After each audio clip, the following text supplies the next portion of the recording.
इसलिए शुरू करना पड़ा कि ये प्रेस क्लब इसी स्लॉट के लिए अवेलेबल था, उसके अलावा अवेलेबल नहीं था। तो शायद थोड़ा वक्त भी ऑड है, इसलिए लोग हम जब उनको इनवाइट कर रहे थे तो लोग इस तरीके से एक्सप्रेस कर रहे थे। सो पर हम जितने आए हैं, कुछ स्पीकर्स आएंगे, जुड़ेंगे हमारे साथ, लेकिन हम शुरू कर देते हैं क्योंकि हमारे पास जो टाइम स्लॉट है तो उस टाइम स्लॉट में हमको खत्म भी करना है। आप सब लोगों का हार्दिक स्वागत है। ये प्रेस कॉन्फ्रेंस हम लोगों ने थोड़ी जल्दी में ऑर्गेनाइज की। जल्दी में इसलिए ऑर्गेनाइज की क्योंकि इसका रेलेवेंस अभी ही है और जितना वक्त गुजरता जाएगा उतना उसका रेलेवेंस कम होता जाएगा। हालांकि इंटर रिलीजन और इंटर रिलीजियस डायलॉग की ज़रूरत हमेशा हर वक्त रहती है और रहेगी इंशाल्लाह। IRSC inter religious solidarity council की तरफ से आप सब लोगों का स्वागत है।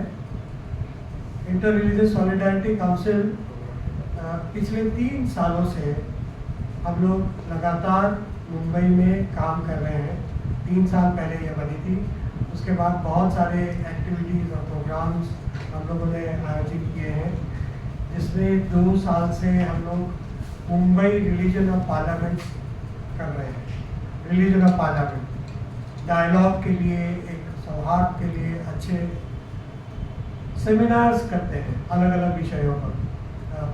प्रेम हर रिलीजन में, हर मज़हब में किस तरीके से रिफ्लेक्ट होता है, रिलीजियस फ्रीडम, मज़हब की आज़ादी किस तरीके से हर रिलीजन, हर स्क्रिप्चर्स में रिफ्लेक्ट होता है। अदर दूसरे यानी जो हमारे रिलीजन के नहीं हैं, उनके बारे में रिलीजन, हर रिलीजन के स्क्रिप्ट में क्या है, स्क्रिप्चर्स में क्या है, ऐसे अलग अलग विषयों पर हम लोग सेमिनार्स ऑर्गेनाइज करते हैं। रिलीजियस फेस्टिवल्स साथ में सेलिब्रेट करते हैं और बहुत सारे प्रोग्राम इन 3 सालों में हम लोगों ने किए हैं। हम लोग कुछ थर्सडे को ही मिले थे, गुरुवार को ही मिले थे हमारी ऑफिस में। एक छोटी सी टीम है और हम लोग लगातार काम करते रहते हैं। और हम जब हमारे काम का जायज़ा ले रहे थे तो हमने इस साल अब तक 11 अलग अलग एक्टिविटीज़ ऑर्गेनाइज की है। तो ये एक छोटे इंट्रोडक्शन के साथ मैं हमारे आज के जो मेहमान हैं, जो प्रेस कॉन्फ्रेंस को एड्रेस करने वाले हैं, सबको एक एक करके मैं स्टेज पर बुलाऊंगा। सबसे पहले मैं बुलाऊंगा सदगुरु योगीराज डॉक्टर मंगेश दा। उनका तालियों के साथ हम स्वागत करते हैं और उनको स्टेज पर बुलाते हैं। उसके बाद मैं बुलाना चाहूँगा मौलाना ज़फ़र रूहे अफजल।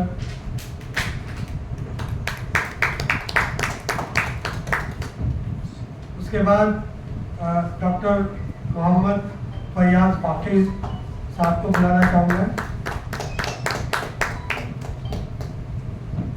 उसके बाद मैं बुलाना चाहूँगा एवराड रशद पंथकी।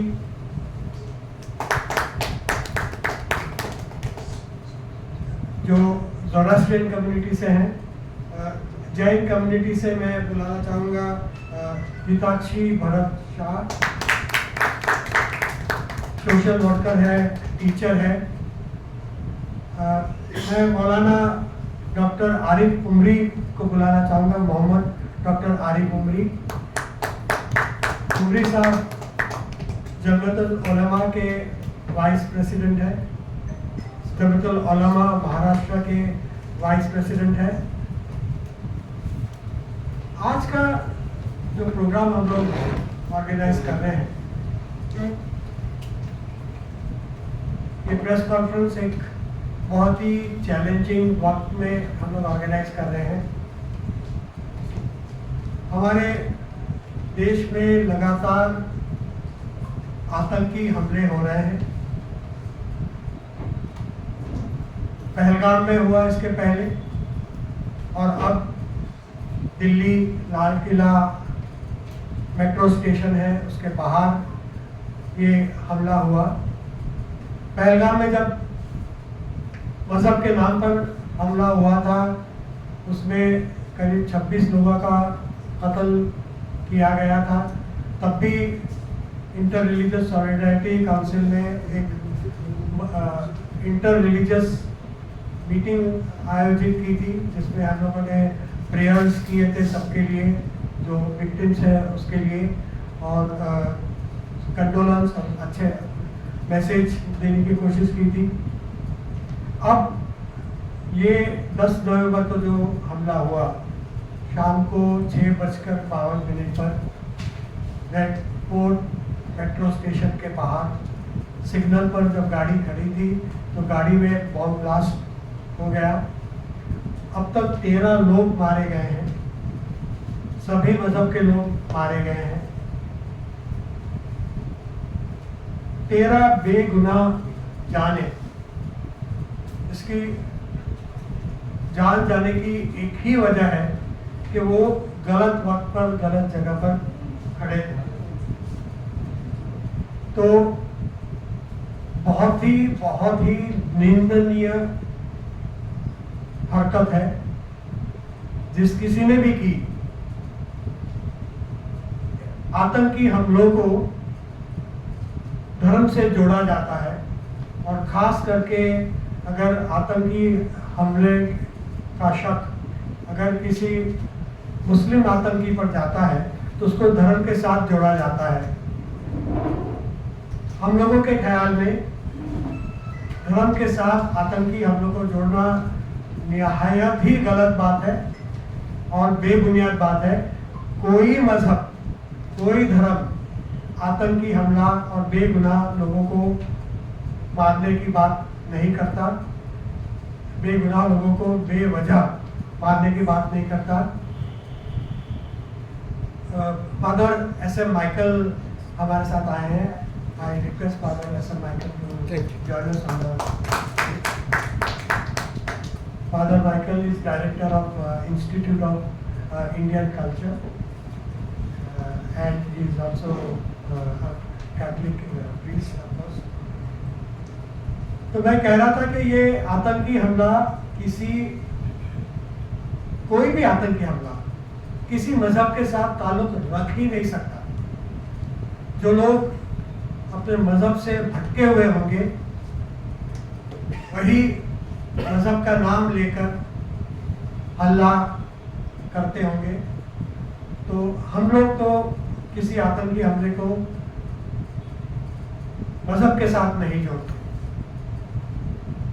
ये बेगुनाह जाने गई, 13 बेगुनाह जाने गई, 30 लोग घायल हुए जो अभी अस्पताल में है।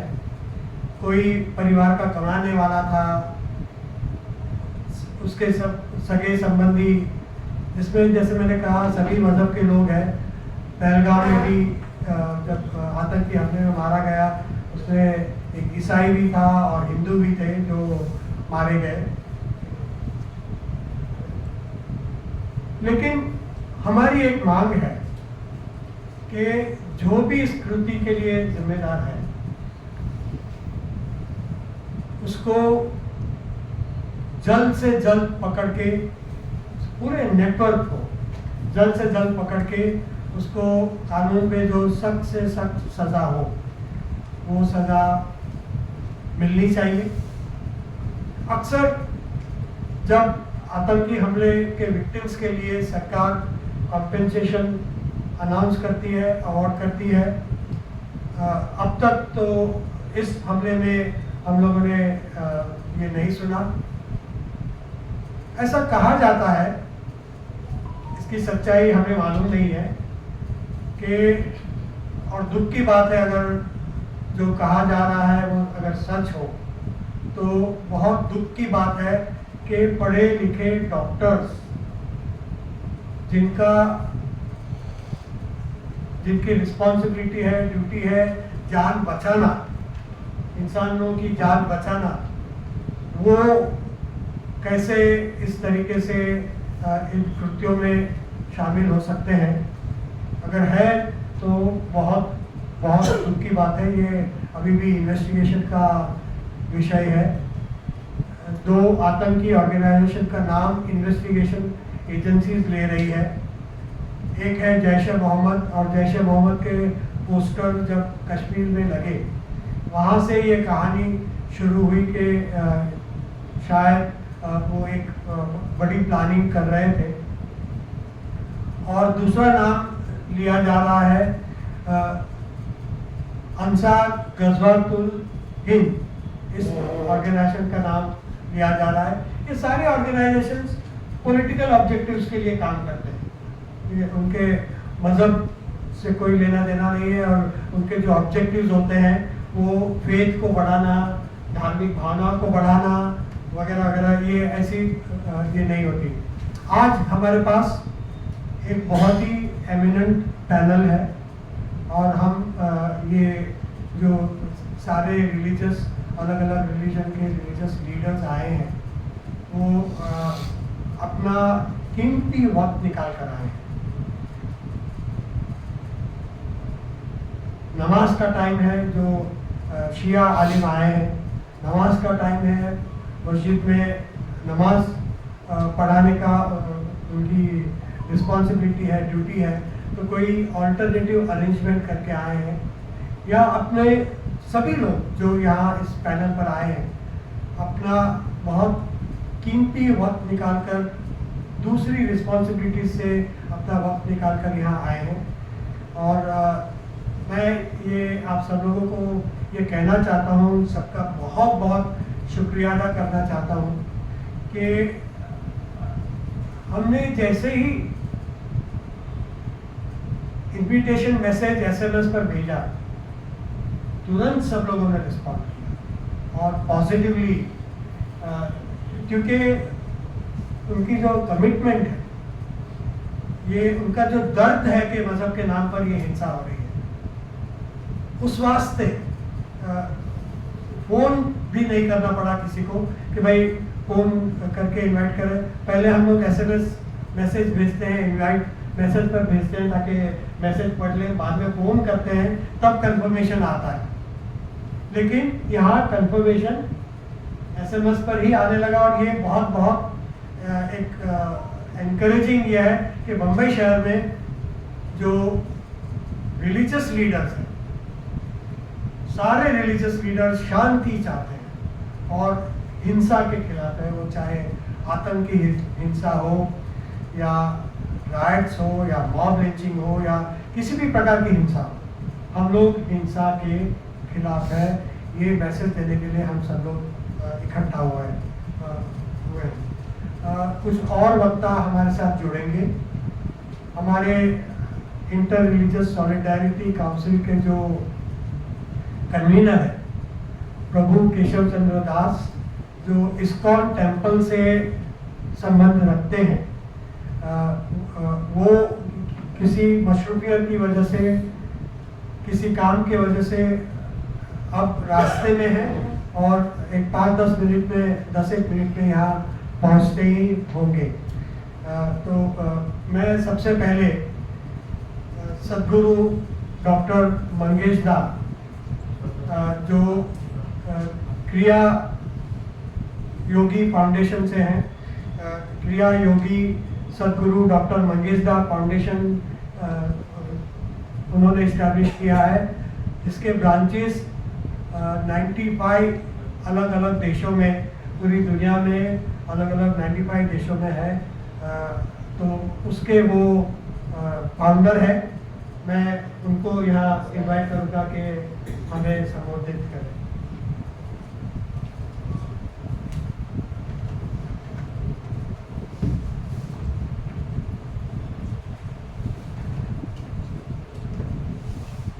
इन्फॉर्म है, इंटर रिलीजियस, ये जो हमारा जो ग्रुप है, इनके सारे रिलीजन के सारे महानुभाव आज हमारे साथ डायस पे है। आप सारे भाई बहन सबका स्वागत। आज ये जो मीटिंग ऑर्गेनाइज हुई है, इसके लिए चलो केशव जी भी कभी स्वागत कर रहे हैं, जरा खड़ी हो जाए सर, बहुत व्यस्त समय में आ गए। आइए आइए।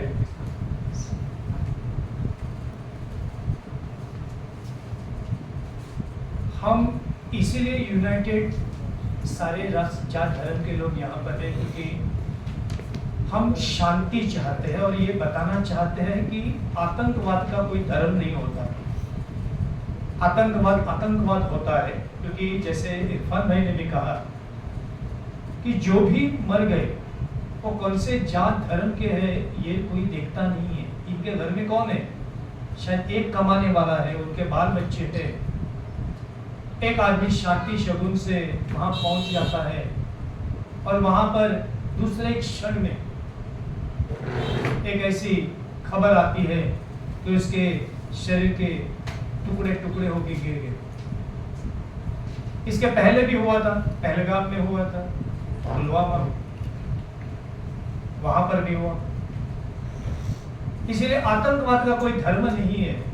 सबसे बड़ी चिंताजनक बात है कि जो स्कूल कॉलेजेस जहां पर लोग डॉक्टर की डिग्री लेते हैं और डॉक्टर की डिग्री के बाद में भी ये अगर मन के ऊपर संस्कार नहीं होता है कि मानवता, इंसानियत, इससे बड़ा कोई धर्म नहीं है। मूल प्रश्न ये है कि ये हिंसा होती क्यों है, क्या मिलता है, क्या ये पॉलिटिकल इश्यू है? तो कौन सा पॉलिटिक्स ये सिखाता है कि आप हिंसा करो, उसके बाद ही हम पॉलिटिकली बहुत बड़े नेता बन जाएंगे। पॉलिटिक्स इसीलिए होता है क्योंकि एक तत्व है, एक किसी तत्व के लिए जरूर अलग अलग डिफरेंस ऑफ ओपिनियन हो सकते हैं, लेकिन इसमें हिंसा कहाँ आती है? और हमारे भारत देश में जो बड़े बड़े पुरुष हो गए, महानुभाव हो गए हैं, इन्होंने शांति के मार्ग से भी दिखा दिया है कि हम स्वतंत्र हो सकते, शांति से रह सकते। हम धिक्कार करते हैं इस हिंसा का। हम प्रार्थना करते हैं कि जो भी इस दुर्घटना के शिकार हुए, इनके परिवार के लिए, इनके आत्मा के लिए शांति मिले। और हम ये भी प्रार्थना करते हैं कि अगर यहाँ पर और भी कोई दहशतवादी है, इनके दिमाग में शांति मिले, इनको कोई अच्छा मार्ग मिले और कोई इनके दिमाग से ये निकाले कि इससे कोई भी अमन से रह ही नहीं सकता है। इतने कितने इंजीनियर, डॉक्टर्स ये होशियार है, ये होशियारी गलत जगह पे जा रहे हैं। यही होशियारी अगर एक कंस्ट्रक्टिव माइंड से अगर आती है तो हम हमारा भारत बहुत समृद्ध कर सकते हैं, सारे लोग अमन से रह सकते हैं, शांति से रह सकते हैं। हमारी प्रार्थना सबके शब्द शायद हमारे अलग अलग रहेंगे, जो भी वक्त आ जाएंगे उसका जो मुख्य भाव यही रहेगा कि हिंसा को थारा न। शुरुआत अपने घर से करें, अपने बच्चों को सिखाया। पहले गुरु अपने माता पिता होते, उन्होंने भी नहीं चाहा होगा कि हमारा बच्चा ने अभी ये ऐसे ऐसे की कृति की है। शायद टीवी पे मैंने सुना कि किसी ने बोला भी है कि हमने तो कभी सोचा भी नहीं था। तो हर माँ बाप चाहते हैं कि शांति अमन से हमारा बच्चा कुछ बड़ा बने, लेकिन दूसरे कोई आते हैं, ये पॉलिटिकल उनको जो एडवाइस मिलती है उसके बाद में ये बहक जाते हैं। और ये ऐसे लोगों के लिए, उनके लिए भी हम प्रार्थना करेंगे, कम से कम आपकी वजह से दूसरा कोई ऐसा आतंकवादी न बने। बहुत बहुत शुक्रिया आने के लिए, सुनने के लिए। जय हिंद। हमारे हिंद ये शब्द जो है यहाँ पर, ये सब मिल के है, सबके लिए। धन्यवाद।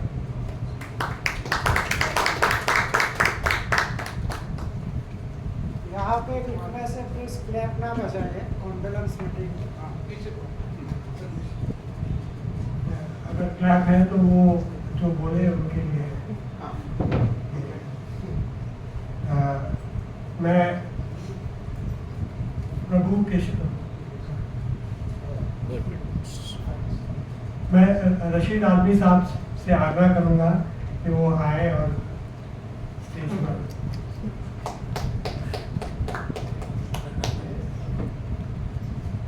इसके बाद हमारे convener inter religious solidarity council के कन्वीनर प्रभु जी केशव चंद्र दास जो इस्कॉन टेम्पल चौपाटी उससे संबंधित रखते हैं, उसके एग्जीक्यूटिव काउंसिल मेंबर भी हैं और इन 3 सालों में लगातार हमारे साथ रहे हैं।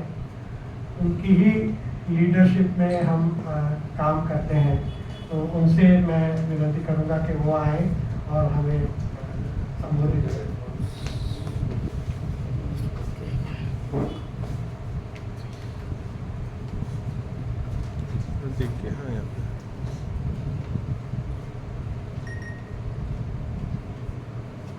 Namaskar.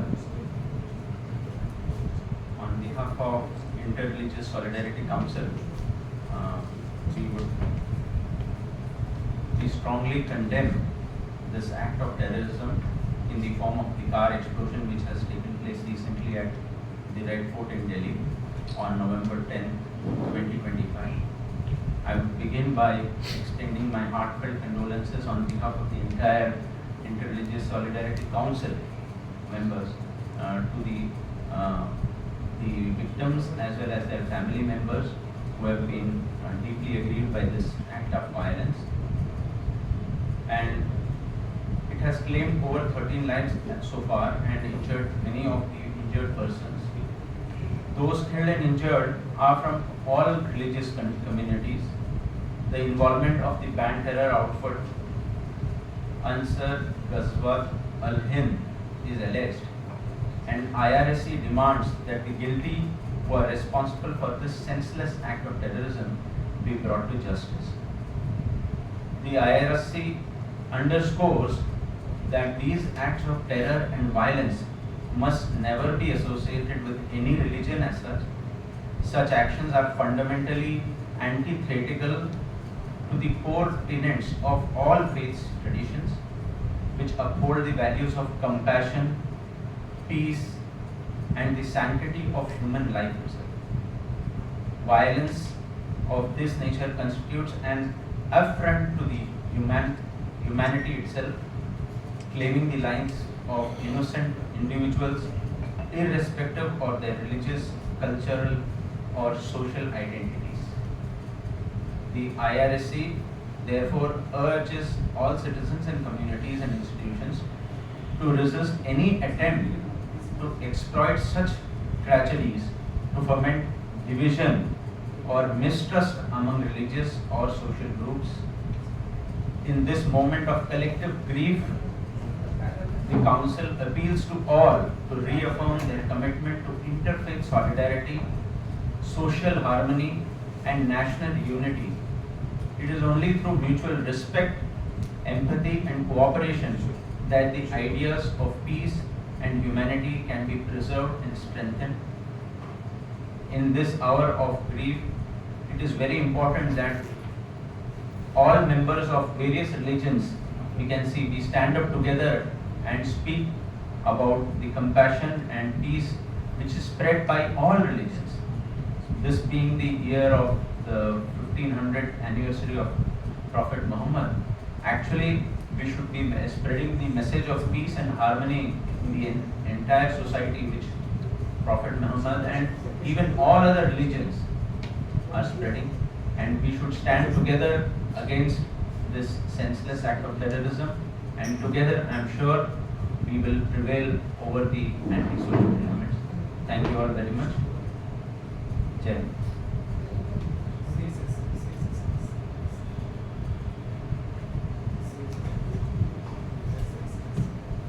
Thank you very much, Prabhuji, for that beautiful message of peace, love, and condolence for all those who have died. With this, now I invite Mohammad Fayyaz Baqir Saab, who is a Shia alim, to address all of us.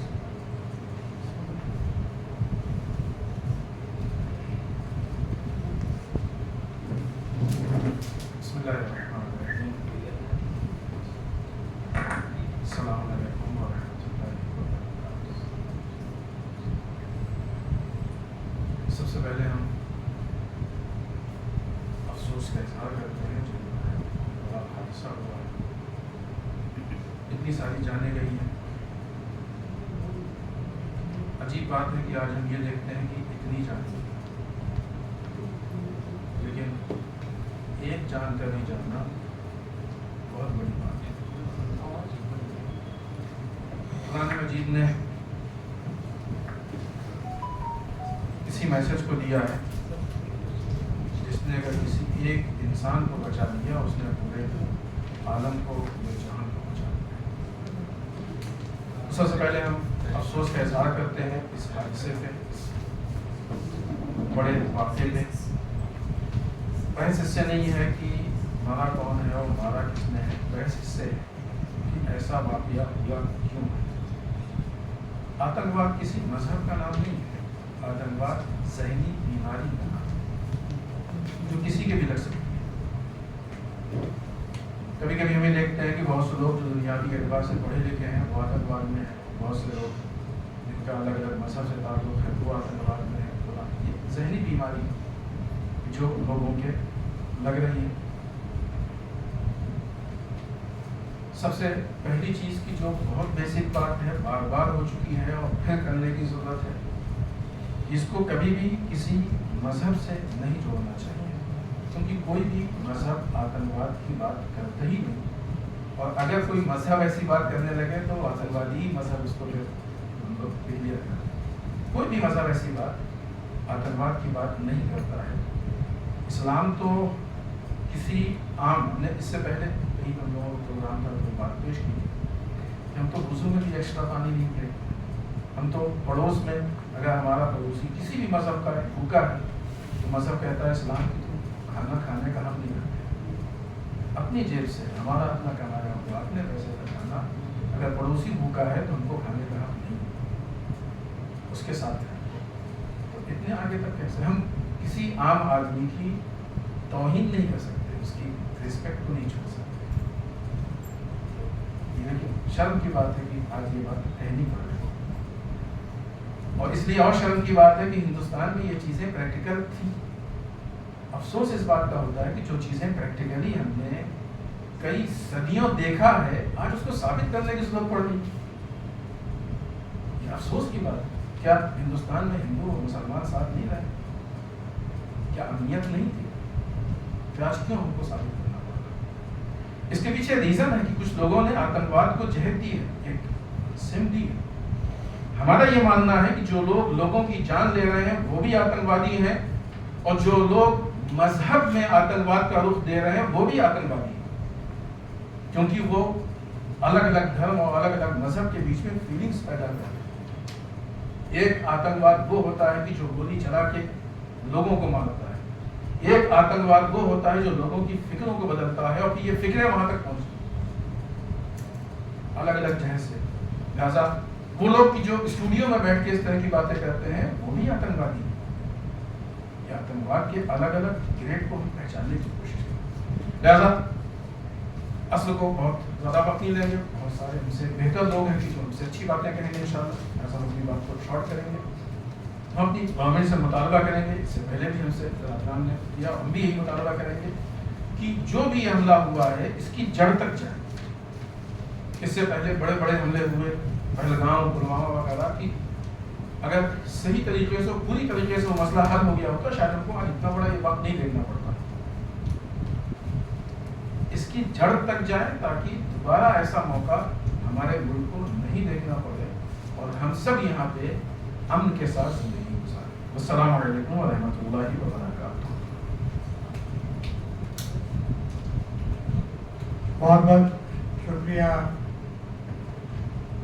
मौलाना बाकिर साहब, और आपका ये संदेशा सब तक पहुंचा कि जो गोली चलाता है, जो मारता है, जो हिंसा करता है, वही आतंकवादी नहीं है, लेकिन जो नफरतें फैलाता है वो भी आतंकवादी है।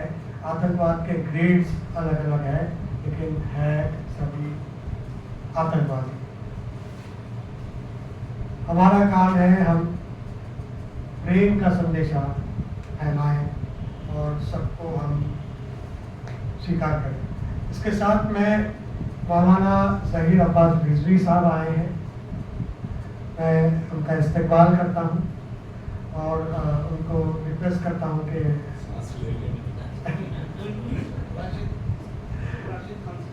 मौलाना रूह ज़फ़र साहब को मैं मदद करूँगा कि वो आए और हमें बताएं।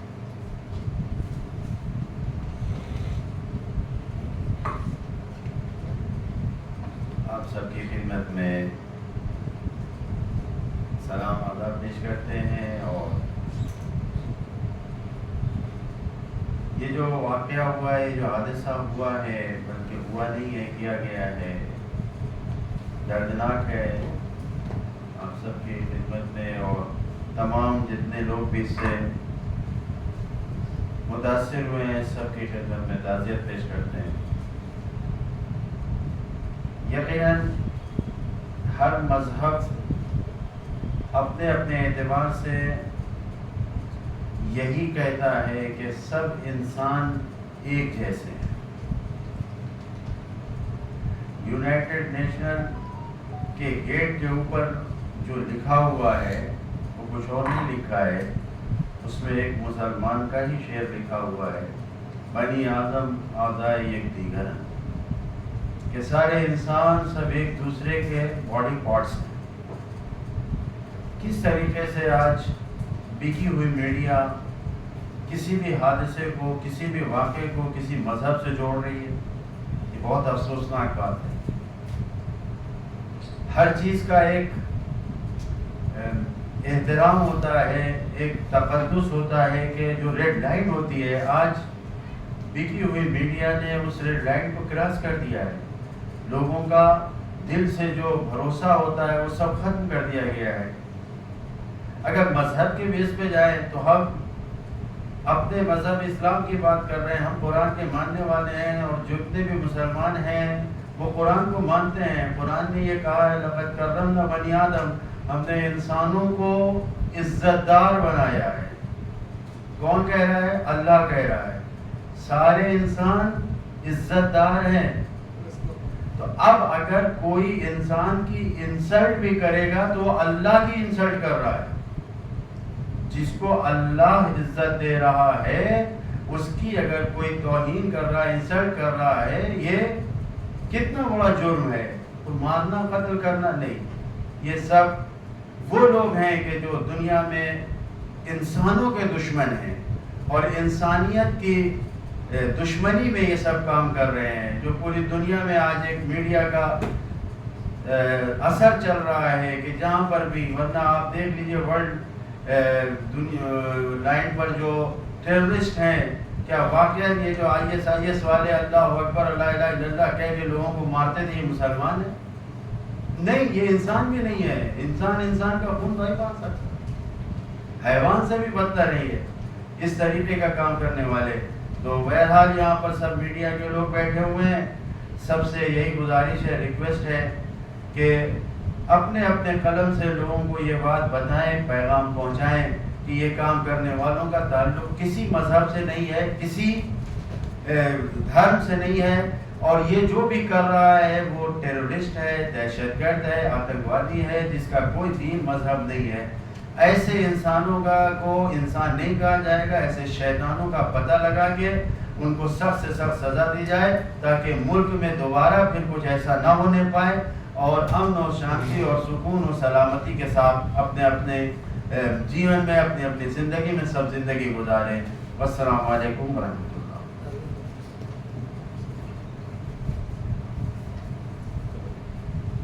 बहुत बहुत शुक्रिया मौलाना रूहे ज़फ़र साहब। हम सब,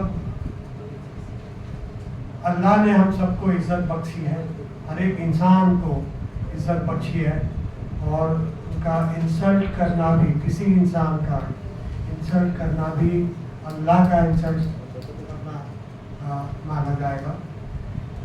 इसके साथ में फादर एस.एम. माइकल को मददू करूँगा। वो इंटर रिलीजियस सॉलिडारिटी काउंसिल के साथ लंबे समय से रहे हैं। जब से हमने ये काउंसिल बनाया है तब से हमारे साथ है, और हमेशा बहुत सारे प्रोग्राम्स को अंजाम देने में उनकी एक अहम भूमिका होती है। Father SM. Michael.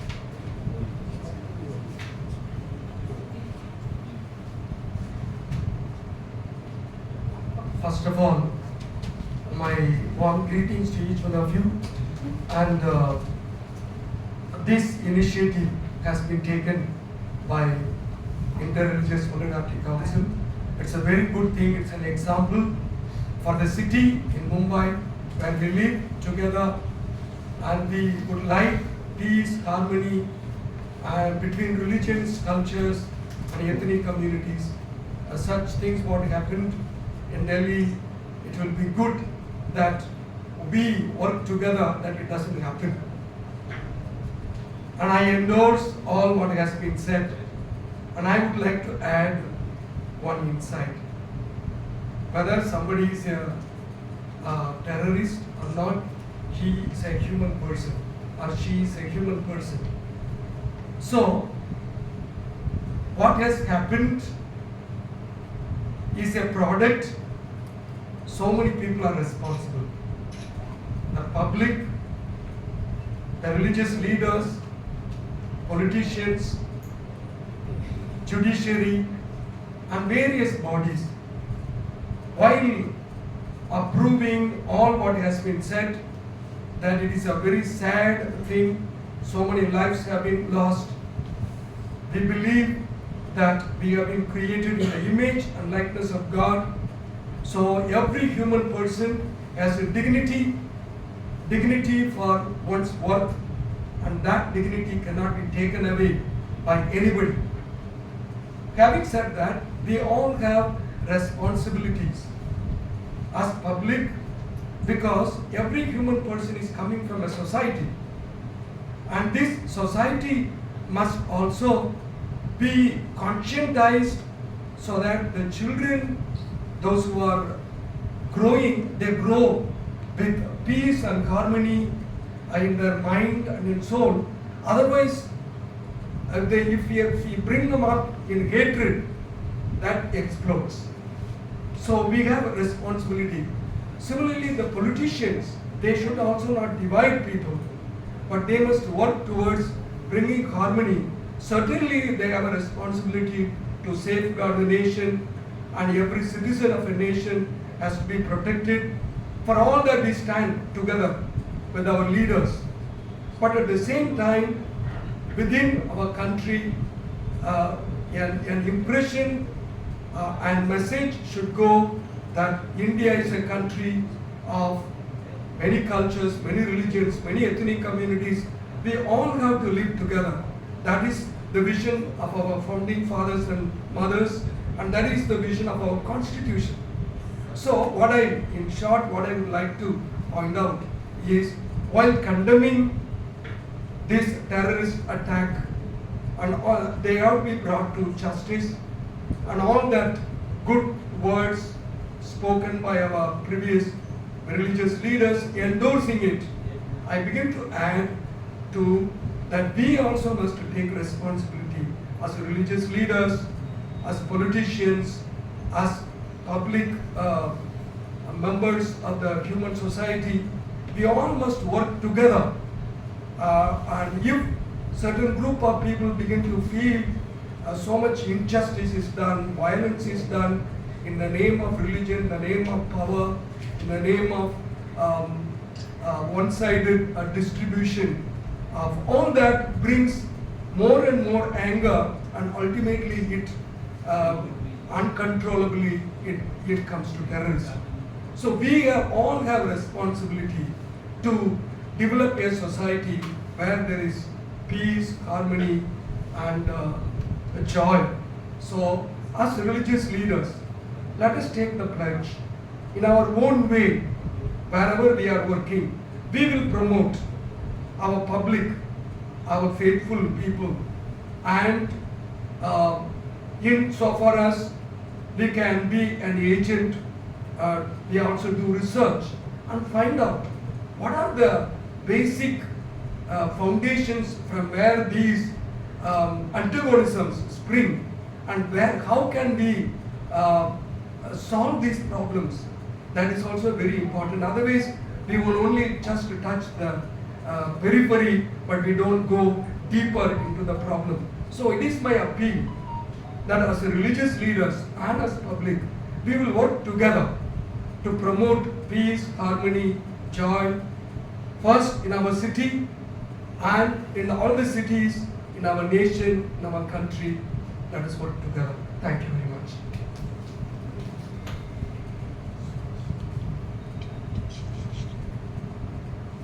Thank you, Father Michael, for that beautiful message.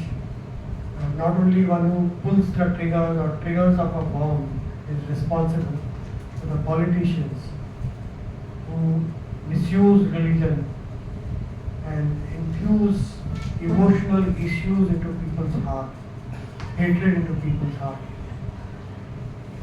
Somewhere I hear you say indirectly that we who remain silent or support such politicians are also in some ways responsible. Our responsibility, degrees of our responsibilities might be more or less. One who pulls the trigger, that person's responsibility must be the highest. But those who plan, those who use religion or misuse religion, those who remain silent when this is happening, those who support these kind of politicians and activities, in a way all are responsible to different degrees. Thank you very much for that message.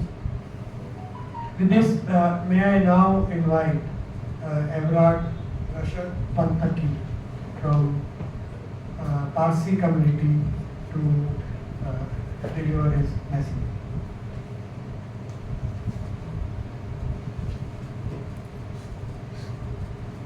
Good afternoon, everyone. Please join your hands and connect to the prayer. Shnotra Masdao, Hashem Bahu, Este Maste, Ushta Aste, Ushta Ammai, Yadashai, Vaishtai Hashem, Yatha Veryo, Vatha Rato, Shashachi Dacha, Wangyos Dazdam Nengo, Shotananam, Angyos Mazdai, Shatrem Cha, Aurai, Ayem, Dare Gopio, Dadad Vastarem, Hashem Vahu, Veste Maste, Ushta Aste, Ushta Ammai, Yadashai, Vaishtai Hashem. Let's take a moment to remember the departed souls and observe 1 minute silence.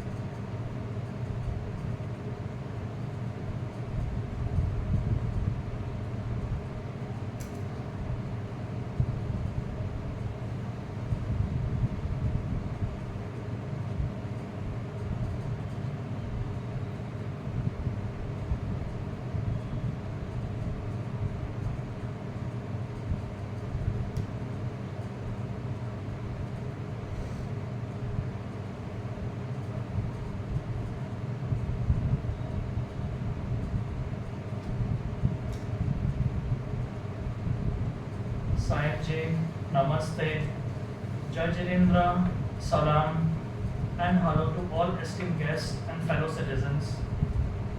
I, Ervat Rukshad B. Pantaki, a Zoroastrian priest, joined the Interreligious Solidarity Council, Mumbai, in strongly condemning the terrorist act in Delhi Delhi, 13 precious lives lost, over 30 injured victims from all communities, regardless of faith or background.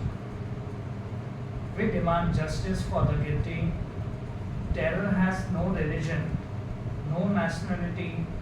Such acts go against compassion, peace, and humanity. We urge citizens to stand united, resist division, and promote harmony. The IRSC Mumbai strongly condemns this act of terror and urges citizens to reaffirm their commitment to interfaith solidarity, social harmony, and national unity. It is only through mutual respect, empathy, and cooperation that the ideals of peace and humanity can be preserved and strengthened. We stand in solidarity with the victims and their families and appeal to all citizens to do the same. Let's work together to build a more peaceful and harmonious society. Jai Hind.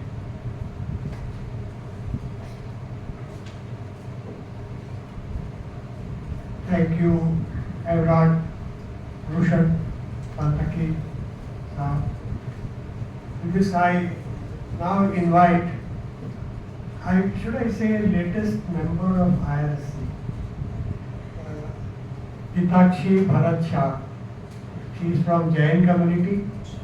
She volunteered to speak here. She is a social worker and a teacher, and who has expressed her desire to be associated with IRSC now. So,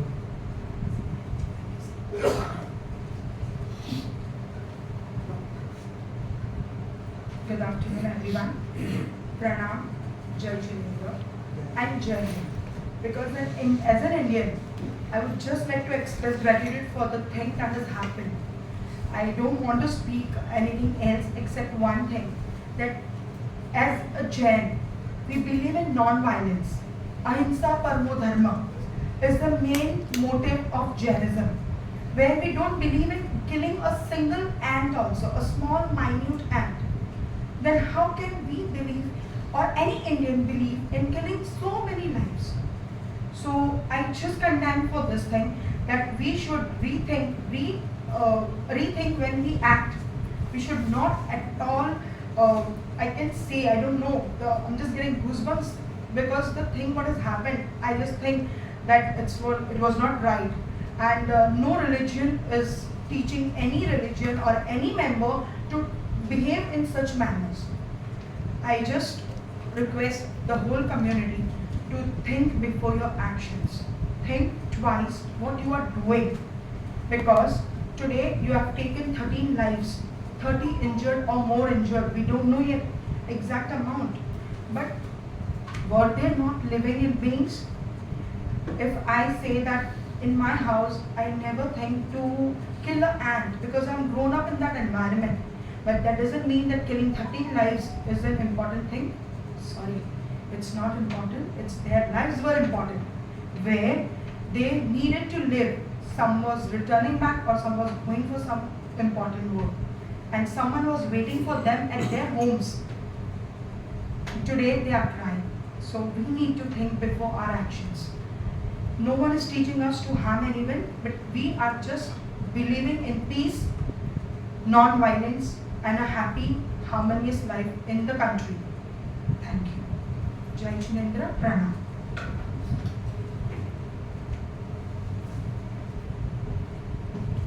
thank you, Hitakshi Madam, for the beautiful message of non-violence. Compassion is teaching of every religion. And whenever we have organized this inter-religious dialogues, people have come and spoken from the scriptures of their respective religion. And I have yet to know any religion where compassion is not center of its teachings. So thank you for that message. I now invite Maulana Muhammad Arif Umri Sahab to come and address us. As I introduced him already, he is Vice President of Jamiatul Ulama, Maharashtra.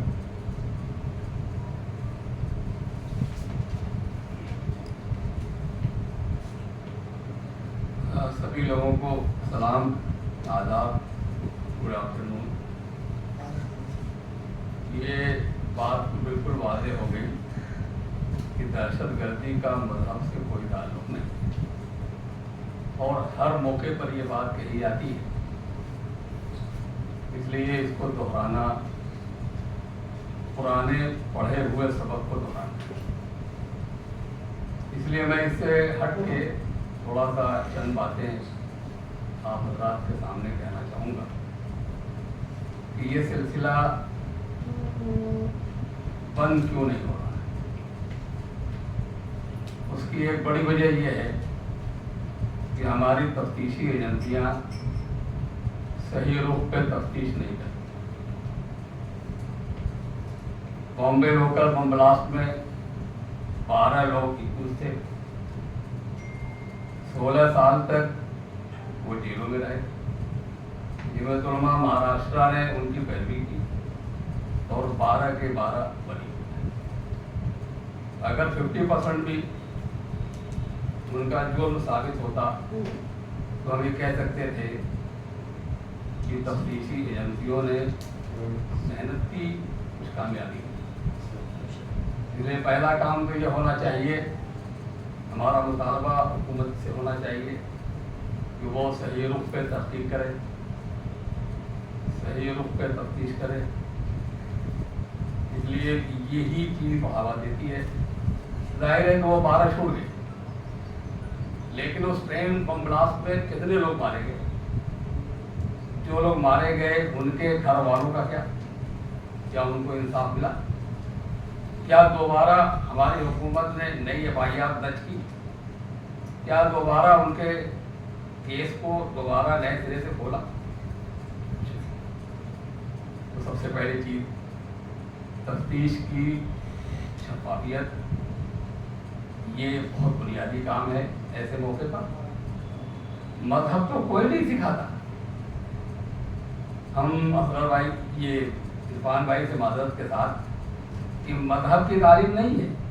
सारे लोग अपने अपने मजहब का अशरों पढ़ेंगे तो उसके अंदर इंसानियत की तालीम है। इसका मजहब से कोई वास्ता नहीं। ये तो किराए के लोग हो सकते हैं, बहते हुए लोग हो सकते हैं, इनका मजहब से कोई ताल्लुक नहीं। लेकिन अगर उस पर रुकावट डालनी है तो उसके लिए सबसे पहला काम आपको ये करना होगा कि ये मुतालबा करना होगा कि तफ्तीश सही रूप में हो। नंबर 2, जो लोग मुजरिम साबित हो जाए उनको जेल की काल कोठरियों में चुपके से फांसी न दी जाए। उनको मौलाना आजाद रोड पे बीटी के चौराहे पे फांसी की सजा दे दी जाए। सऊदी अरब में सजा इसी तरह दिया।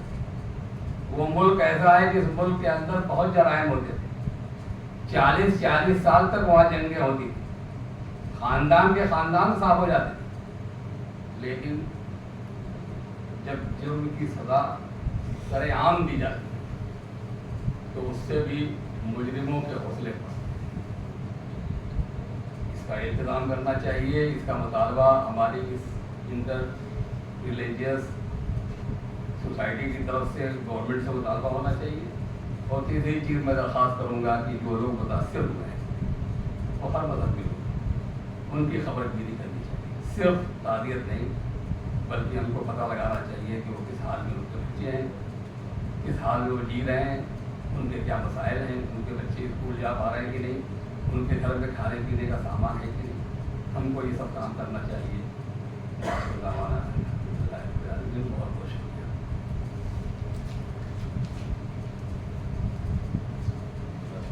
बहुत बहुत शुक्रिया मौलाना उमरी साहब। इंसाफ सही तरीके से होना चाहिए और असरकारक तरीके से होना चाहिए, ये आपका संदेश रहा।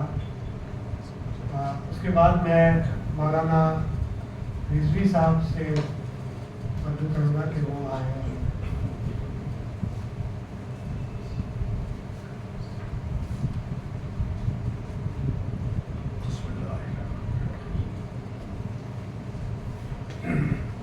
आप सबको मेरा सलाम। हम सब प्रेस कॉन्फ्रेंस में बैठे हुए हैं और आपने हमारे धार्मिक रिलीजियस और मजहबी लीडर से तकरीबन मिलती जुलती हुई बातें आपने सुनी हैं। हम सबसे पहले इस एक्ट को कंडेम करते हैं और कोई ऐसे भी वाक़े को कभी बढ़ावा नहीं देने की कोशिश होनी चाहिए कि जो इंसानी जिंदगी से खेले, और हर वो इंसान जिसके सीने में धड़कता हुआ दिल है, इंसानियत से मोहब्बत करता है, वो कभी इस बात को पसंद नहीं करेगा कि कहीं भी न सिर्फ इस मुल्क में बल्कि किसी भी मुल्क में इंसानी जानों से खेला जाए। एक सवाल और उठता है, अभी मौलाना ने कहा कि बंद क्यों नहीं होता है। मैं ये कहता हूं कि ये होता क्यों है, ये होता क्यों, इसकी वजह क्या है। आदमी टेररिस्ट क्यों बन जाता है, कोई वजह तो होनी चाहिए। जो पागल तो है नहीं कि खड़े हो गए, इनको मार दिया, उनको मार दिया, उनको मार दिया। तो कम से कम इस जड़ पे तो जाना चाहिए, इसके रीजन को तो तलाश करना चाहिए कि एक आदमी इतना हिम्मती हो जाता है कि खुलेआम बंदूक चला देता है, बम मार देता है, और फिर ऐसे देश में कि जहां इस वक्त सिक्योरिटी जो है वो किसी भी किस्म का चांस नहीं देना चाहिए। आप जानते हैं हर जगह है, और उसके साथ ये भी हकीकत है कि 140 करोड़ लोगों के दरमियान में हर एक की जिंदगी की हिफाजत, ये भी बहुत बड़ा मसला है। तो अब अगर इस पर हमारी एजेंसीज, मैं अपनी एजेंसीज पर कोई क्रिटिसाइज नहीं करना चाहता हूँ, इसलिए कि पुलिस वाले 4 ही हों, मगर उन 4 पुलिस वालों से 400 आदमी रात को सुकून से सो सकते हैं, राइट ना। तो मैं इस पर कोई क्रिटिसाइज नहीं करता हूँ, लैप्सेस हर जगह हो जाते हैं, कोई जरूरी नहीं है, हो सकता है झूठ ये सब हो जाती है। हमें क्या पता कि हमारे बगल में कौन सफर कर रहा है, ये मसला नहीं है इस बात। नहीं, मसला ये है कि देखिए इस एक्ट की कई लेयर्स होती हैं, आप जानते हैं। हम हमेशा पहली लेयर पर पूरी ताकत को सर्व कर देते हैं कि साहब पकड़ लिया, जेल में डाल दिया, केस चला दिया। नहीं, सेकंड और थर्ड लेयर भी है उसकी कि वो ये लोग जिन्होंने ये काम किया है, इनके पीछे कौन लोग हैं और उनके पीछे कौन लोग हैं। तो जब तक आप रूट्स में नहीं जाएंगे और जब तक उन रूट्स को उखाड़ नहीं फेंकेंगे, उस वक्त याद रखिए कि झाड़ उगता रहता है। आप समझते हैं कि हमने इसे काट दिया है, लेकिन जड़ उसकी मजबूत है। थोड़े दिनों के बाद फिर पत्तियां और शाखें निकलती रहती हैं।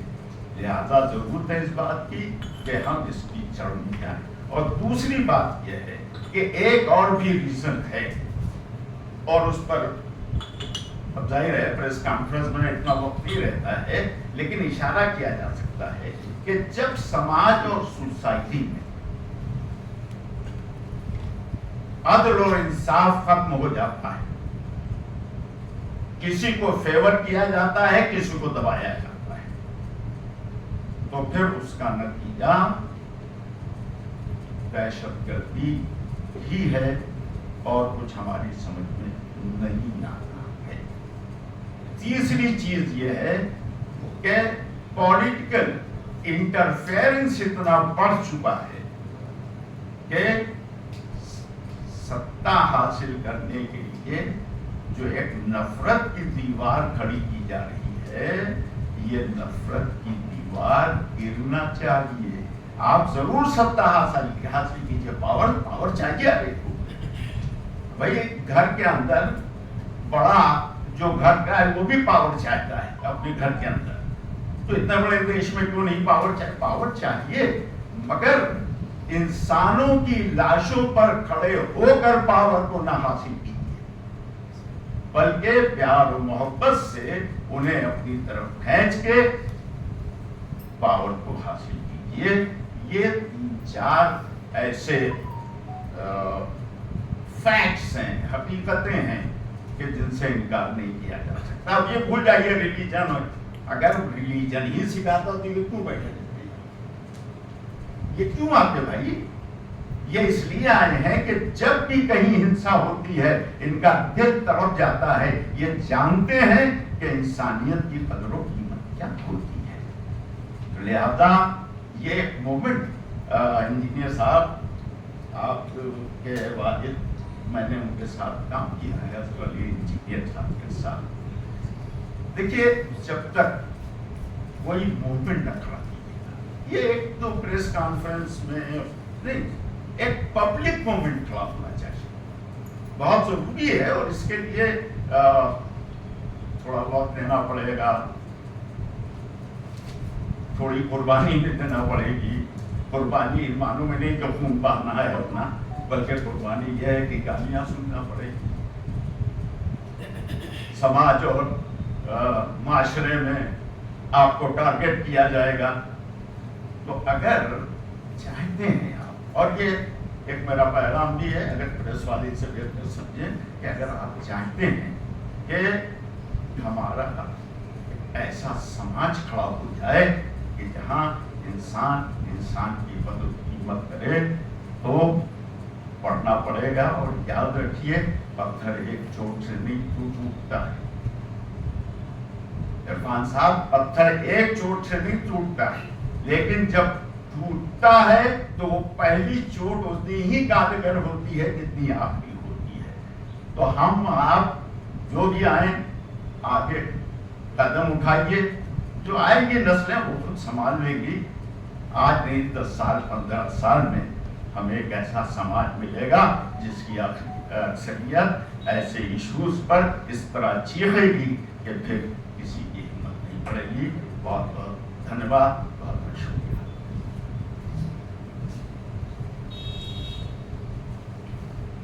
धन्यवाद मौलाना रिजवी साहब, आपने बहुत ही अच्छा संदेश दिया कि हमें एक मूवमेंट खड़ा करने की जरूरत है। और इंशाअल्लाह इस चैलेंज को हम लेने की कोशिश करते हैं। IRSC की तरफ से धीरे धीरे हम लोग ऐसा एक मूवमेंट खड़ा करें जहाँ सबको इकट्ठा प्यार मोहब्बत से लाएं। प्यार मोहब्बत, हमारे बीच में कंपटीशन हो, लेकिन कौन ज़्यादा प्यार मोहब्बत फैला सकता है, इसकी कंपटीशन। आज के आखिरी स्पीकर, और फिर हम प्रेस के लिए इसको खुला करेंगे कि हम सब इसको जो भी सवाल हो उसके लिए ओपन हाउस रखेंगे सेशन। आज के आखिरी स्पीकर है रशीद आदमी साहब, जो प्रेसिडेंट जमात इस्लामी महाराष्ट्र के, मुंबई जमात इस्लामी के प्रेसिडेंट हैं। उनको मदद करेंगे कि आप हमें संबोधित करें। आप सबको मेरा सलाम, अस्सलाम वालेकुम।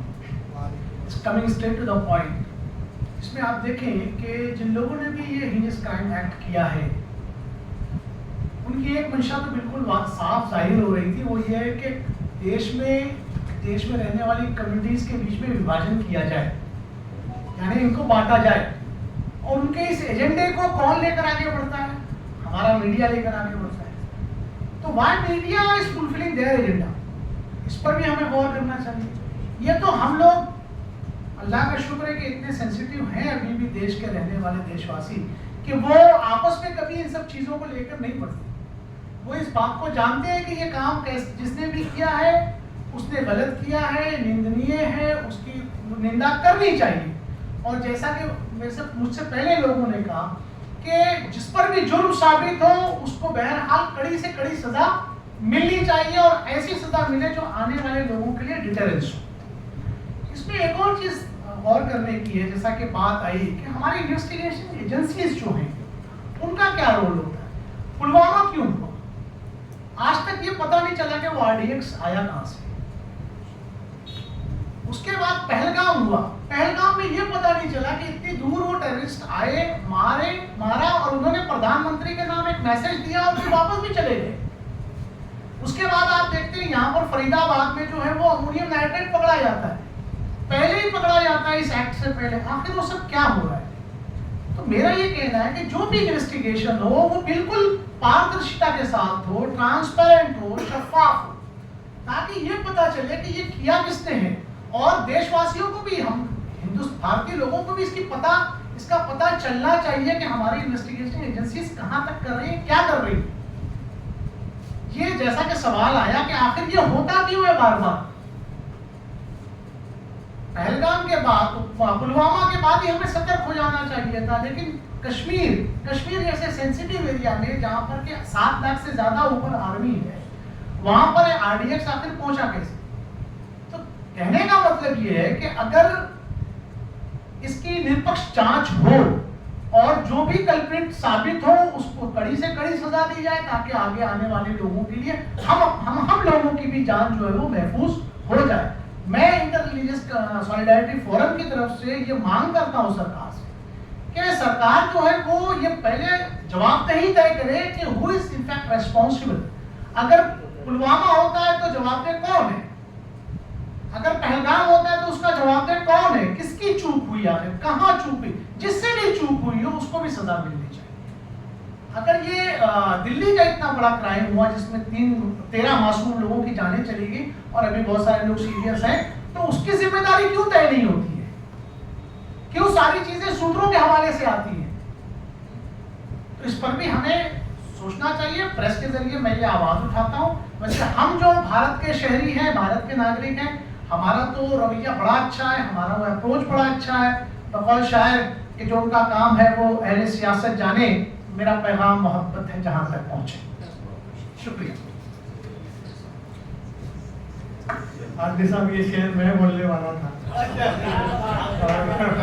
और आपने तो अगर हम जो भी यहाँ कहा गया उसका एक निचोड़ निकाले तो सबसे पहले सब लोगों ने कंडेम किया ये जो भी आतंकी हमला 10 नवंबर को हुआ, इसमें 13 लोगों की जाने गई और 30 लोग घायल हुए। और वायलेंस किसी भी फॉर्म में उसको कंडेम किया। दूसरा, हम लोगों ने ये सारे जो स्पीकर्स हैं जिन्होंने प्रेस कॉन्फ्रेंस को एड्रेस किया उसमें मैसेज ऑफ कंडोलेंस दिया जो भी विक्टिम्स हैं, और कॉम्पेंसेशन की मांग की कि विक्टिम्स को कॉम्पेंसेट किया जाए। जहाँ भी सरकार, स्टेट की जिम्मेदारी है कि सबको सुरक्षित रखे, और स्टेट जहाँ भी चूकती है उस जिम्मेदारी में तो कॉम्पेंसेशन देना चाहिए। वो चाहे टेररिज्म के विक्टिम हो या कम्युनल राइट्स के विक्टिम हो या मॉब लिंचिंग के विक्टिम हो या किसी भी विक्टिम हो। तीसरा जो निचोड़ हम निकाल सकते हैं कि एक मांग थी कि हम इंसाफ चाहते हैं, इसके कल्प्रिट कौन है, इसकी जड़ें कहाँ हैं, कौन कौन से लेयर्स हैं और सामाजिक वजह क्या है। डिस्क्रिमिनेशन या जो भी इनजस्टिस टू एनी कम्युनिटी, जो भी इसकी वजह है, उसको भी दूर करें और इन्वेस्टिगेटिंग एजेंसीज उसकी जड़ों तक जाए और जो भी रिस्पॉन्सिबल है, जो भी अपनी ड्यूटीज में चुका है, जैसे आजमी साहब ने बहुत सारे सवाल किए, उन सब की जिम्मेदारी तय होनी चाहिए और उसको रिस्पॉन्सिबल होल्ड करना चाहिए। और साथ में एक बात ये भी आई कि इन्वेस्टिगेशन के नाम पर इनोसेंट लोगों को पकड़ा न जाए और इनोसेंट लोगों को परेशान न किया जाए, क्योंकि वो फिर दूसरे आतंकवाद को जन्म न दे, ऐसी कामना हम कर सकते हैं। तो किसी इन्वेस्टिगेशन के नाम पर किसी एक कम्युनिटी के लोगों को टारगेट न किया जाए, या इनोसेंट, कोई भी इनोसेंट हो, उसको बिना वजह सिर्फ मजहबी दुश्मनी से या प्रेजुडिस से पकड़ा ना जाए।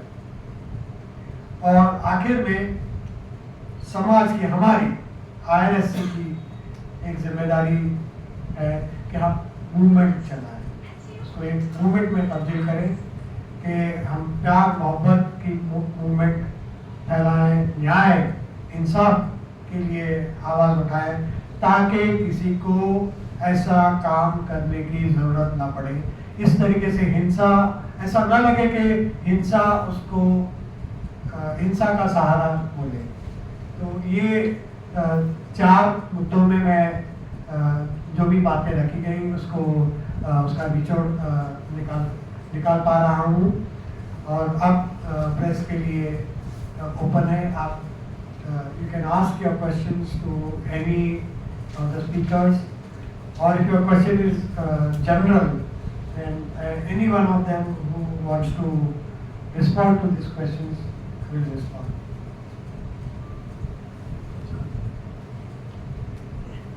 I have a question. Anyone of the speakers can answer. That. Your name and. Yeah, I'm Dhairya Gajra from the Free Press Journal newspaper. Sir, usually जैसे सबने एक मत तो कहा कि आतंकवाद का कोई धर्म नहीं होता, पर एक जनरल पब्लिक परसेप्शन जो बन गया है कि जो आतंकवादी हैं वो एक ही धर्म से आ रहे हैं। तो ये जो परसेप्शन है उसको दूर करने के लिए क्या किया जा सकता है, और उसके साथ साथ अगर एक ही धर्म से लोग रेडिकलाइज हो रहे हैं तो वो ना हो, उसके लिए क्या कर सकते हैं और क्या हो रहा है, अगर वो कोई बता सके। Any one of you who wants to.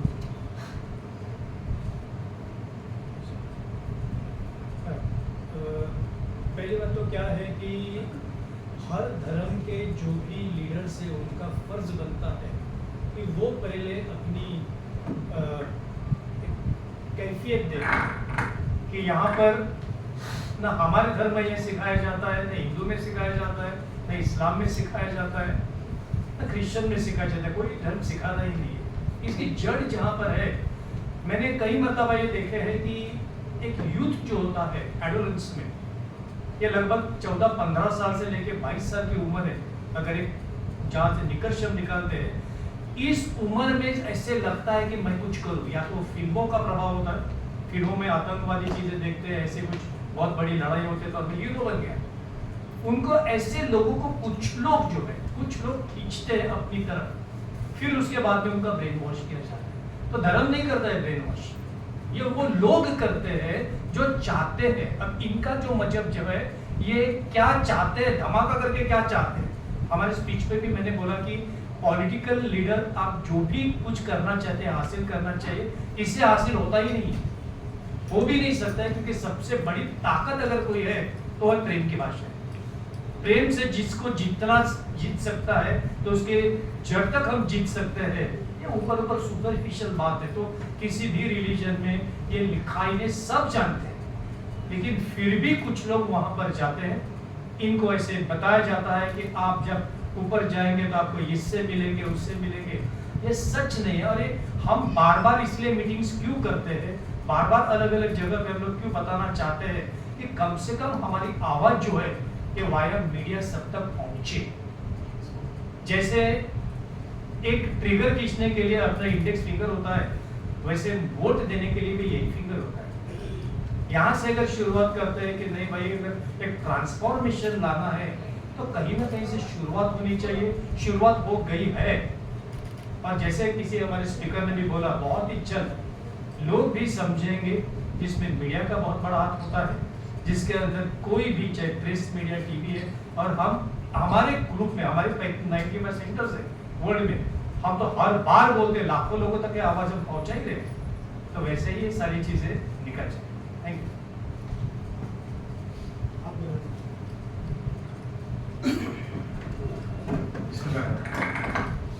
बहुत अच्छा सवाल है आपका, बहुत बेसिक सवाल है। जहाँ तक बात इसकी है कि ये ख़त्म करने के लिए क्या किया गया, बहुत आसान काम है। हमारे मीडिया में कुछ चैनल्स हैं जो खयानत करते हैं, वो खयानत छोड़ दें जो खुद ब खुद खत्म हो जाएगा। ISI सब ने हंगामा मचाया कि ये आतंकवादी है, ऐसा है, वैसा है, सब कुछ कर खत्म होने पे किसी ने आपको बताया किसने खत्म किया? किसी को मालूम है किसने खत्म किया? एक्चुअली उसको मुसलमान नहीं खत्म किया, ना उसको अमेरिका ने खत्म किया, ना उसको इसराइल ने खत्म किया, ना किसी नॉन मुस्लिम देश ने खत्म किया। मुसलमानों ने ही मिलकर खत्म किया, जिसमें लबनान है, जिसमें ईरान सबसे मेन जो लीडरशिप है अयतुल्लाह खान है। क्यों नहीं बताया किसी मीडिया ने? क्योंकि इससे मीडिया का फायदा नहीं होता। मीडिया को इस्लामोफोबिया को प्रमोट करना, मीडिया उसका पार्ट। ये क्या है, क्यों एक ही धर्म से आ रहे हैं, बहुत अच्छी बात हो काफ़ी, लेकिन यह है कि इसके पीछे पूरी एक इंटरनेशनल पॉलिटिक्स है, जिसके आगे इस्लामोफोबिया है। उसके पीछे अब वो तफसील है, यहाँ पे शायद मौका भी नहीं है कि क्यों इस्लामोफोबिया को जन्म दिया जा रहा है, क्यों इस तरीके से प्रेजेंट किया जा रहा है, ऐसी बातें बनाई जा रही हैं, बताई जा रही हैं। मतलब यही ISI सब ने कहा आतंकवादी है। इनको हथियार किसने दिए, इनको बजट किसने दी, इनको ट्रेनिंग किसने दी? वो भी तो आतंकवादी हैं। वो कौन थे, किस मजहब से थे, उनको क्यों नहीं आतंकवादी कहा? ये वही लोग हैं कि जो इस्लामोफोबिया के लिए इस तरह के लोगों को जन्म देते, और ये है स्टैंडर्ड। तो जब तक वहां से नहीं खत्म करेंगे, ये नहीं खत्म। लेकिन जो गलत चीजें पेश की जा रही हैं, मीडिया आज ठीक हो जाए, खयानत छोड़ दे, आज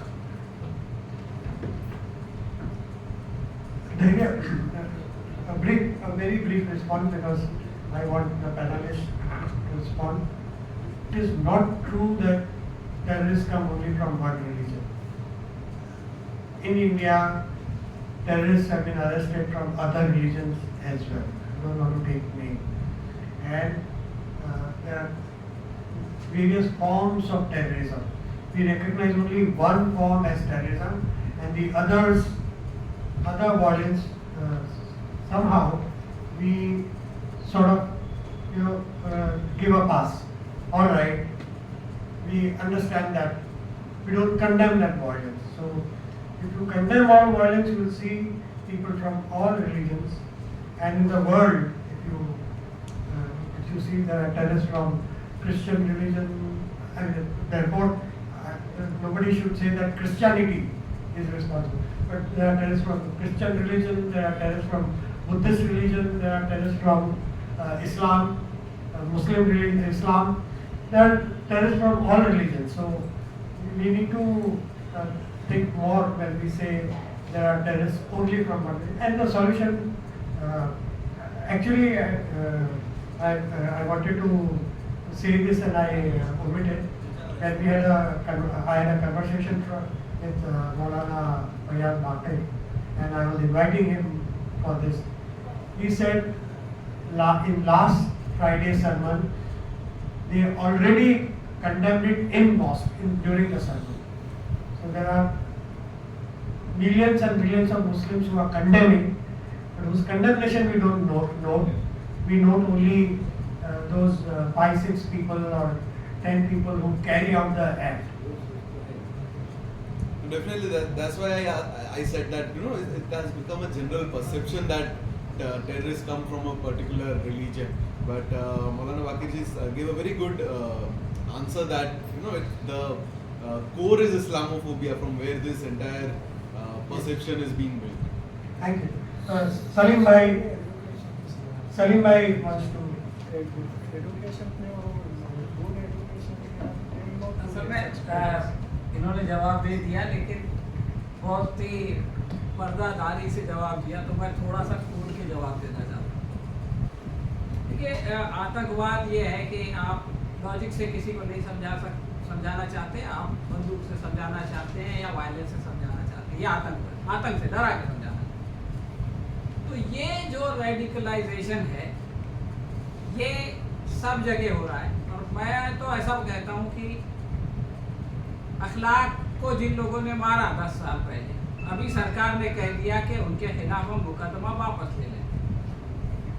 अब जो लोग ये सोचते थे कि अखलाक जैसे किसी आदमी को घर में घुस के नहीं मारना चाहिए, इसकी वजह से जेल में जाना पड़ सकता है, उनको ये लगेगा कि हाँ यार क्या फर्क पड़ता है, कुछ दिन जेल में रहेंगे, हमारी सरकार है वापस ले लेगी। अभी जो आ रही थी ना बात कि रेडिकलाइजेशन, मॉब लिंचिंग रेडिकलाइजेशन से होती है, वो भी आतंकवाद है, लेकिन उसके ऊपर आतंकवाद का टैग नहीं लगता या उसको किसी धर्म से नहीं जोड़ा जाता। आराम भाई टेंगुल का नाम आपने सुना होगा, मणिपुर में उनके पास हथियार है, पुलिस का हथियार लूटा हुआ है, उनको टेररिस्ट ऑर्गेनाइजेशन नहीं कहते आप, और उनको जो है उनके धर्म से नहीं जोड़ते।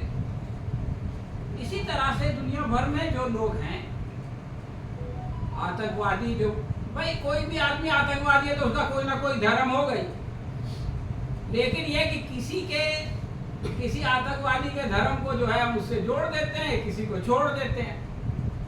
और आखिरी बात यही है कि हम लोग जो है वो आपदा में अवसर तलाश करते हैं। अब आप देखिए, बहुत ही अफसोसनाक बात हुई है, सब लोगों ने कंडेम किया। उसके 3 दिन बाद श्रीनगर में भी एक धमाका हो गया, पुलिस स्टेशन के अंदर हुआ, 9 जाने गई, 30 लोग जख्मी हुए, और ये कहा गया कि कुछ बहुत सीरियस हैं। लेकिन उसके बारे में सिर्फ एक सेंटेंस कि गलती से हो गया, एक्सपर्ट से गलती हो गई कि उन्होंने वो अमोनियम नाइट्रेट जो फरीदाबाद में पकड़ा गया था उसको श्रीनगर ले जाया गया था। अब ये इन्वेस्टिगेशन की बात है ना, मैं आपको बताऊं, इन्वेस्टिगेशन खत्म हो गई है। फरीदाबाद में 2900 किलो अमोनियम नाइट्रेट पकड़ा गया, किसके घर में पकड़ा गया, वो जाके कहीं छुप गया, उसने गाड़ी से धमाका कर दिया। वो अमोनियम नाइट्रेट फरीदाबाद से दिल्ली लाने के बजाय श्रीनगर ले जाया गया, श्रीनगर पुलिस स्टेशन में धमाका हो गया, और खबर ये आई कि सारा रिकॉर्ड, जिस रिकॉर्ड रूम भी जल गया। तो अब वो अमोनियम नाइट्रेट का कोई रिकॉर्ड नहीं है, वो श्रीनगर गया था उसका कोई रिकॉर्ड नहीं है, वो कहाँ से आया था उसका कोई रिकॉर्ड नहीं है, इन्वेस्टिगेशन का चैप्टर क्लोज हो चुका है। तो ये जो मसला है, हमको उन लोगों की भी मौत का दुख है जो श्रीनगर में पुलिस स्टेशन में मारे गए, उनकी भी जान वैसी है, उनकी भी फैमिली वैसी है, हर जान की बराबर कीमत है। लेकिन किसी एक यूनिवर्सिटी को आपने डीनिकॉग्नाइज कर दिया, उसके स्टूडेंट्स बेचारे भाग रहे हैं, तो यूनिवर्सिटी का क्या कसूर? अगर यहाँ कोई बात हो जाए तो क्या प्रेस क्लब को बंद कर देंगे? नहीं। लेकिन ये जो हो रहा है ना, ये जो नाइंसाफी की बात की जा रही है, मैं इसकी मिसालें दे रहा हूँ, इस पर गौर करना पड़ेगा। और इसकी वजह से जो आपने कहा कि परसेप्शन बनता है कि सारे रेडिकल्स एक ही जगह से आते हैं, ये परसेप्शन इसलिए बनता है कि श्रीनगर के ऊपर 10 वीडियो नहीं बनी होगी और दिल्ली धमाके के ऊपर 10,000 वीडियो बन गई होगी, तो 10,000 का जो इम्पैक्ट होगा वो 10 का तो नहीं हो सकता। आप कुछ बता सकते? So it is true whatever you people have said that terrorist का कोई धर्म नहीं होता है, all religion believe in that. Nobody is any religion they are teaching that whom terrorists born. But do you think only it is a fault of the terrorist only, or it is a fault of our government also, or our people also, who is responsible for creating day by day moving more and more terrorist game? because nowadays there is no job, nothing is there. So terrorists become very easy to become terrorist. Anyone can become terrorist. There is no religion. Whereas what this happened, हमारे तो PM तो नेपाल में थे, birthday मना रहे थे, तो ये कैसा हो गया sir? When our whole and soul leader who is not bothered, तो हम क्या कर सकते?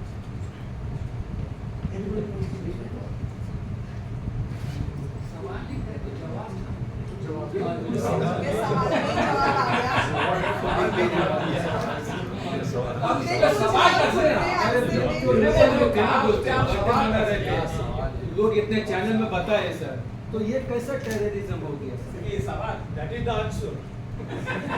He wants a question. Thank you. Anybody else? क्या हो गया इसमें? Very sad. It is sad. Yes. This is right. Anybody else who wants to? अब इंसान अब ऐसा हो गया ना सर के लोग बोलते हैं इंसानियत बहुत जरूरी है, humanity is very important, but इंसान ही नहीं रहे तो इंसानियत कहाँ से आएगी sir? Thank you. With this, I invite Stanley to propose a एक सवाल. आपको कोई सवाल पूछना है?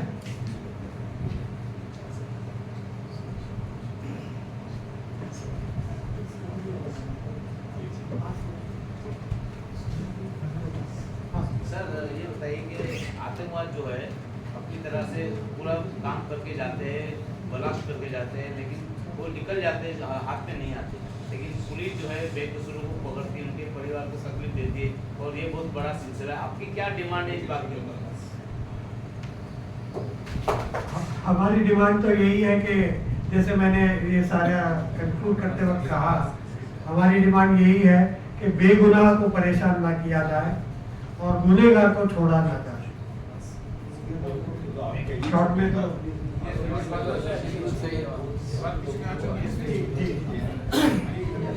ये स्पीकर्स ने कहा भी कि उसकी जड़ तक जाना चाहिए. मौलाना आरिफ उमरी साहब ने कहा कि बेगुनाह को ना पकड़िए और गुनहगार को बख्शिए ना.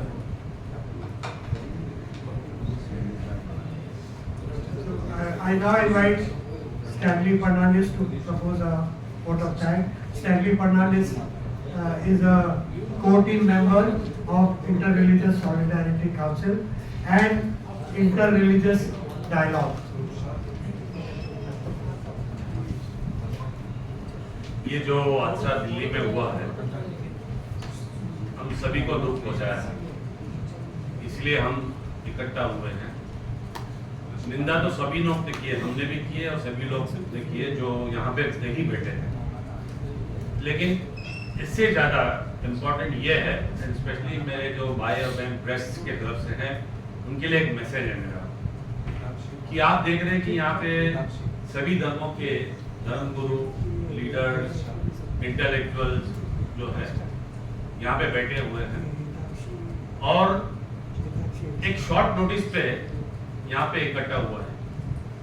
ये इसलिए इकट्ठा हुआ है बिकॉज सभी धर्म में एक स्नेह का भावना है, एक जो बोलते शांति का भावना है, और सभी चाहते हैं कि शांति और इंसानियत फर्स्ट हमारे बीच में रहना चाहिए. इसीलिए हम शॉर्ट नोटिस में ये प्रेस कॉन्फ्रेंस कर सकते हैं.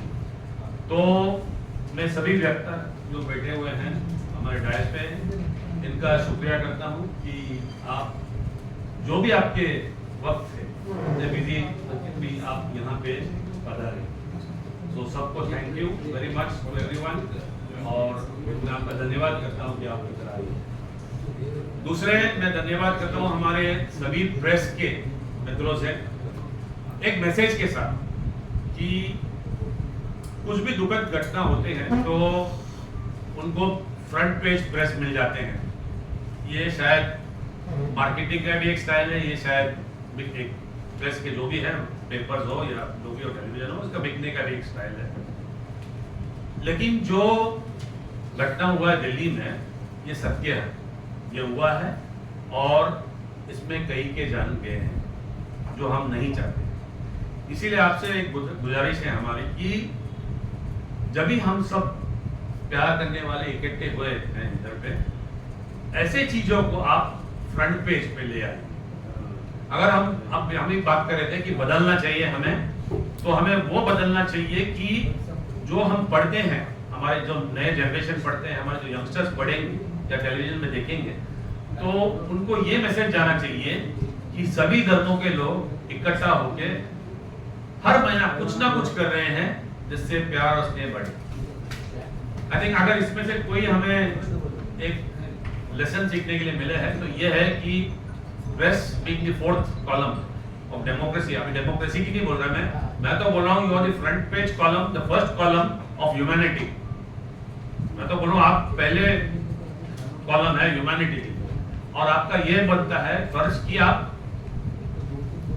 जो सुख शांति का मैसेज है वो फर्स्ट प्रायोरिटी में देना चाहिए। पर हमें आप सबके यहाँ आना, हम दिल से थैंक यू बोलते हैं, शुक्रिया करते हैं, धन्यवाद करते हैं सभी लोग के। और सभी हमारे जो इंटर रिलीजियस सॉलिडरिटी काउंसिल है, जो एक फोरम है जो इसी के लिए काम कर रहे हैं कि ऐसा नफरत आगे जाके मुंबई में ही नहीं बट इधर भी हमारे कंट्री में ना बढ़े। तो जब सब पीस एक दूसरे को आप अगर सच्चाई से आपके खुद के रिलीजियस बिलीफ को फॉलो करें तो ये सब घटना होने का चांसेस तो बिल्कुल नहीं के बराबर है। तो हमारा ये भी काम है कि हमारे जो रिलीजन्स में, हमारे जो धर्म के अंदर जो अच्छाई है उसको एक दूसरे से एक्सचेंज करना, एक दूसरे को अंडरस्टैंड करना, जब भी जाके ये सब घटनाएं नहीं होती। So thank you very much और सभी को शुक्रिया आज आने के लिए। Thank you.